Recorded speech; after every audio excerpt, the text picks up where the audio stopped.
Assalamualaikum warahmatullahi wabarakatuh. Perkenalkan, nama saya Aldi Yundara dengan NIM 0501355179. Saya berasal dari UPBJJ Bogor.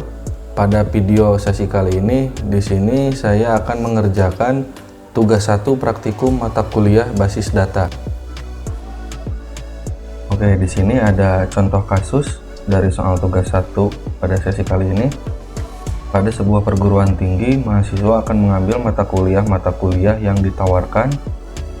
Setiap dapat mahasiswa minimal 1, namun dapat mengambil beberapa mata kuliah dalam 1 semester. Setiap mata kuliah hanya bisa diajar oleh 1 orang dosen, dan setiap dosen dapat mengajar minimal 1 mata kuliah.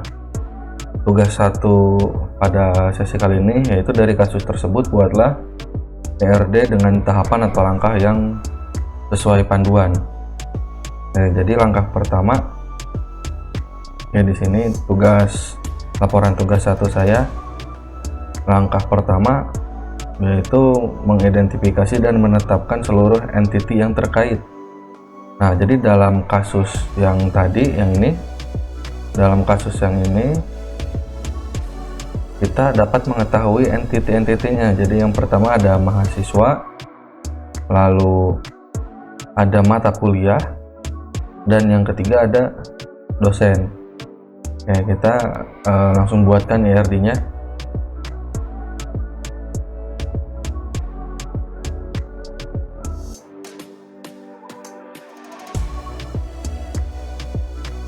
Yang pertama mahasiswa,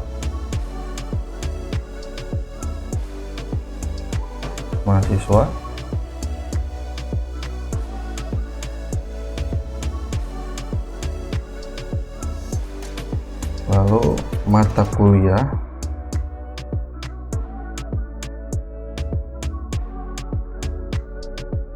lalu dosen.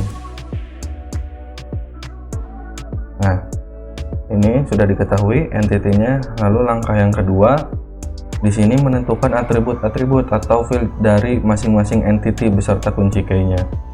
Nah, pada tahapan kedua ini yaitu menentukan atribut dari entiti yang telah teridentifikasi pada tahapan ke-1 ya. Lalu dalam kasus tidak dijelaskan atribut setiap entiti secara rinci. Nah, jika kasus tersebut menyebutkan secara rinci atribut yang terjadi, maka atribut tersebut harus dituliskan sesuai dengan penjelasan kasus. Nah, namun jika kasus tersebut tidak menyebutkan, maka Anda dapat menentukan secara institusi atau penalaran yang terjadi dalam kehidupan sehari-hari. Seperti contohnya dalam entiti mahasiswa, di sini memiliki atribut NIM atau nomor induk mahasiswa, lalu nama mahasiswa. Yang keduanya entiti mata kuliah,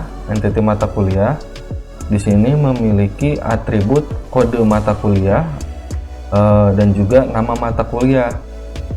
Selanjutnya dari entiti yang ketiga, yang dosen, di sini memiliki atribut NID atau nomor induk dosen, lalu nama dosen. Nah, atribut-atribut ini kita masukkan ke dalam IRD ya. Atribut, jangan lupa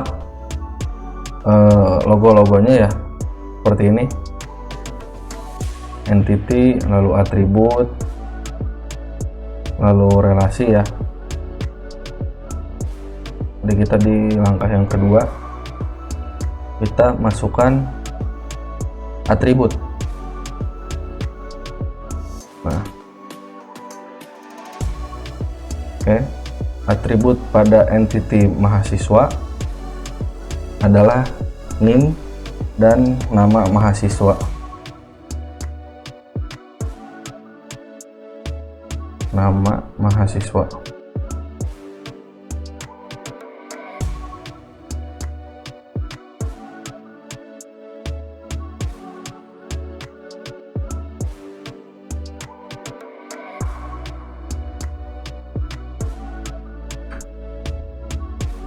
Oke, maaf.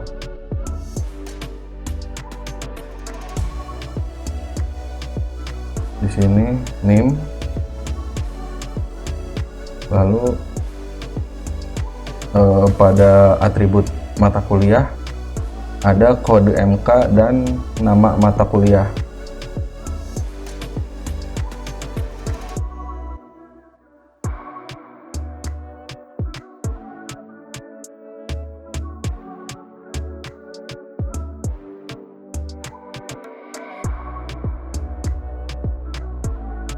Kode mata kuliah.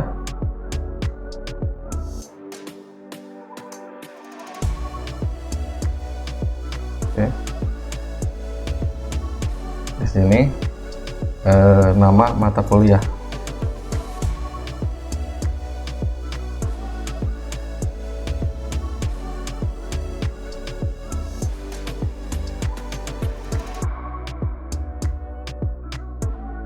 Oke.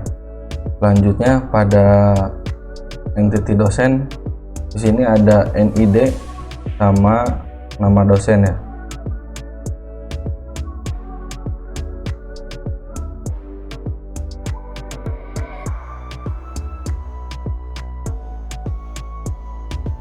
NID.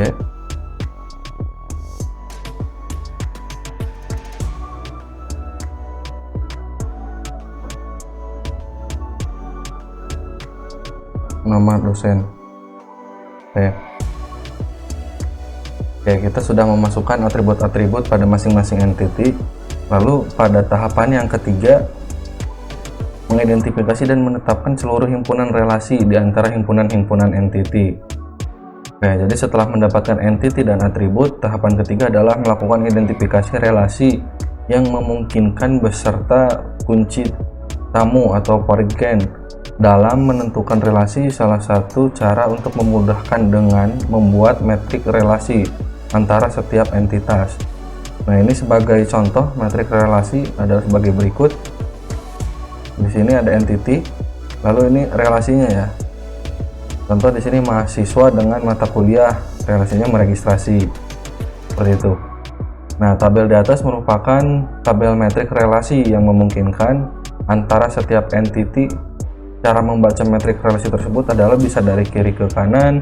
Sebagai contoh, mahasiswa dengan mata kuliah ya, mahasiswa dengan mata kuliah.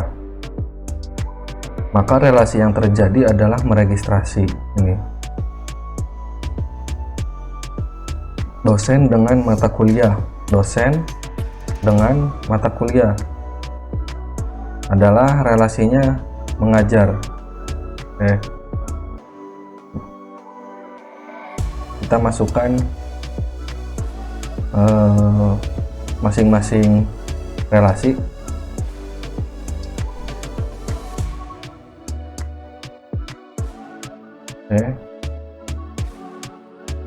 Di sini kita masukkan mengajar.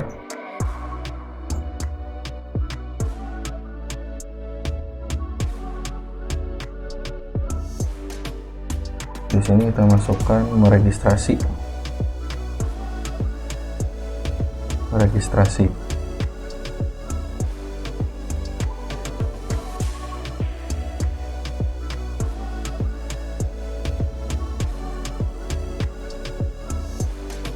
Oke, kita buat dulu ini.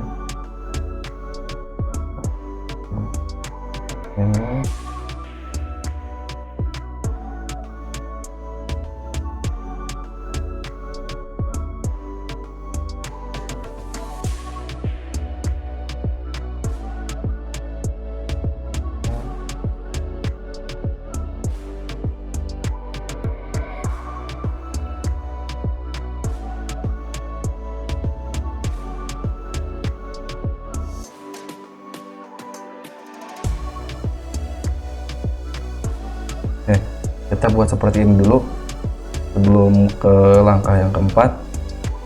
Nah, langkah yang keempat di sini menentukan derajat relasi. Langkah selanjutnya adalah penambahan relasi sesuai dengan hasil identifikasi relasi. Untuk penambahan relasi, Anda dapat melihat pada tabel 3 metrik relasi berikutnya sesuai dengan tahapan keempat, yaitu penambahan derajat kardinalitas. Nah, dalam penambahan derajat kardinalitas, Anda harus memahami kasus antar entity. Apakah antar entity tersebut satu ke satu atau satu ke banyak atau banyak ke banyak gitu ya.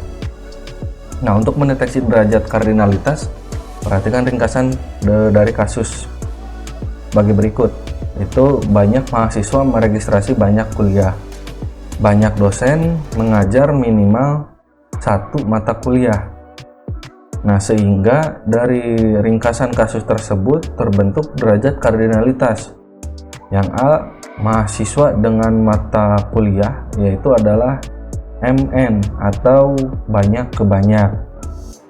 Nah, dosen dengan mata kuliah adalah 1N, satu ke banyak. Nah, hasil dari penambahan derajat kardinalitas yang sering terhubung dan tergambar lebih lengkap, cara membaca diagram di atas adalah sebagai berikut. Mahasiswa dengan mata kuliah dapat dibaca banyak mahasiswa meregistrasi mata kuliah, minimal satu mata kuliah.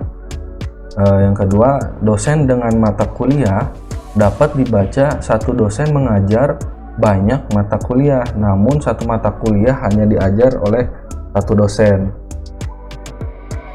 Oke, kita buatkan derajat kardinalitasnya.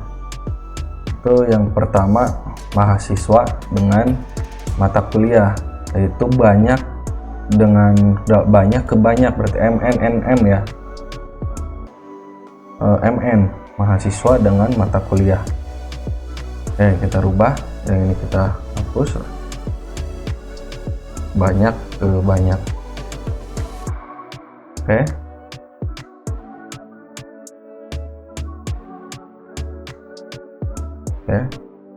lalu selanjutnya dosen dengan mata kuliah satu ke banyak. Nah, satu ke banyak yaitu yang ini ya.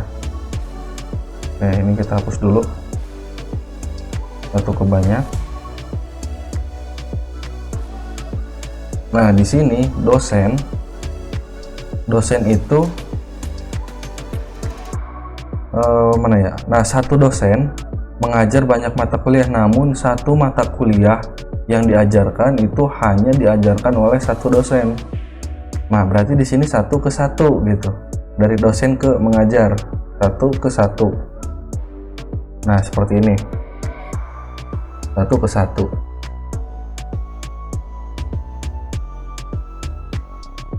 Lalu selanjutnya di sini ada tahapan yang kelima, yaitu melengkapi himpunan entitas dan himpunan relasi dengan atribut-atribut deskriptif atau non-key. Nah, untuk tahapan terakhir adalah melengkapi himpunan entitas dan himpunan relasi dengan atribut-atribut deskriptif atau non-key. Nah, Anda lihat relasi yang banyak ke banyak atau M ke N, MN ya, yaitu antara mahasiswa dengan mata kuliah. Nah, di sini digarisbawahi atau teks yang tebal ini, jika relasi dari setiap entity. Nah, jika relasi dari setiap entity memiliki nilai banyak ke banyak, maka relasi tersebut berubah menjadi sebuah entity dan atributnya adalah primary key dari setiap entity yang terhubung. Nah, di sini dapat kita lihat ini mahasiswa mata kuliah banyak ke banyak, maka relasi tersebut berubah menjadi sebuah entity gitu, dan atributnya adalah primary key. Nah, di sini kita hapus dulu ya. Ini hapus dulu, kita geser. Oke.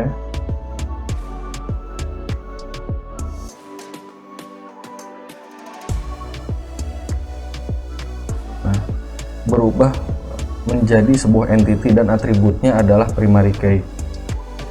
Nah, di sini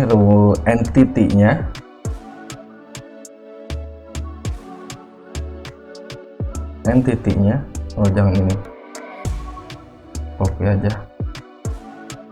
Oke,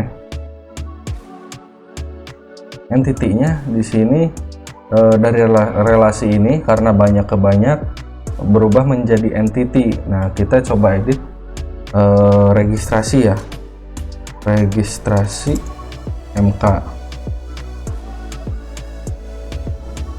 registrasi MK atau registrasi mata kuliah. Nah,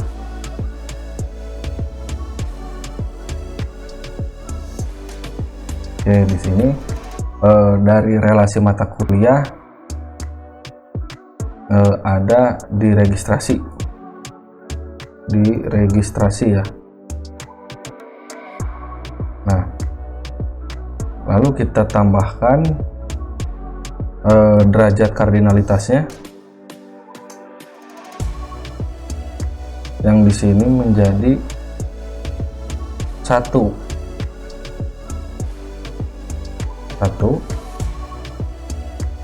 Lalu dari entity yang ini kita tambahkan N, ini lalu ini ke ini. Selanjutnya yang dari mata kuliah kita berubah menjadi 1.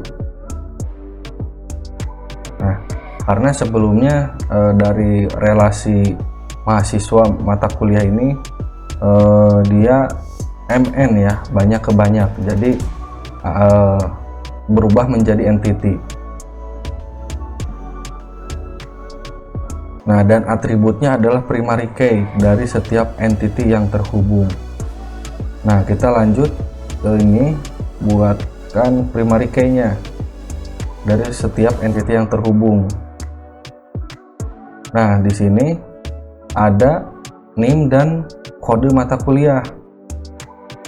Buatkan ini.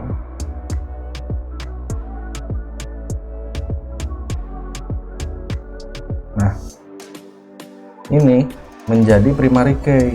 Nah, dapat kita ketahui bahwa tanya jika ada atribut primary key di sini diberi underline ya, atau digaris bawahi ya, seperti ini.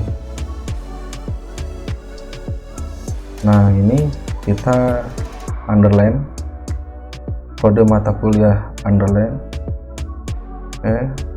ini lalu NIM underline. Nah, jadi seperti ini hasil akhirnya,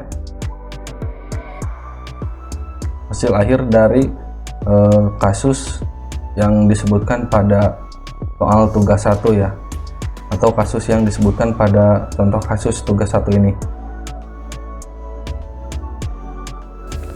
Terima kasih telah menonton video tugas 1 praktikum mata kuliah basis data. Mohon maaf apabila ada kekurangan atau ada kesalahan. Wabillahi taufiq wal hidayah. Wassalamualaikum warahmatullahi wabarakatuh.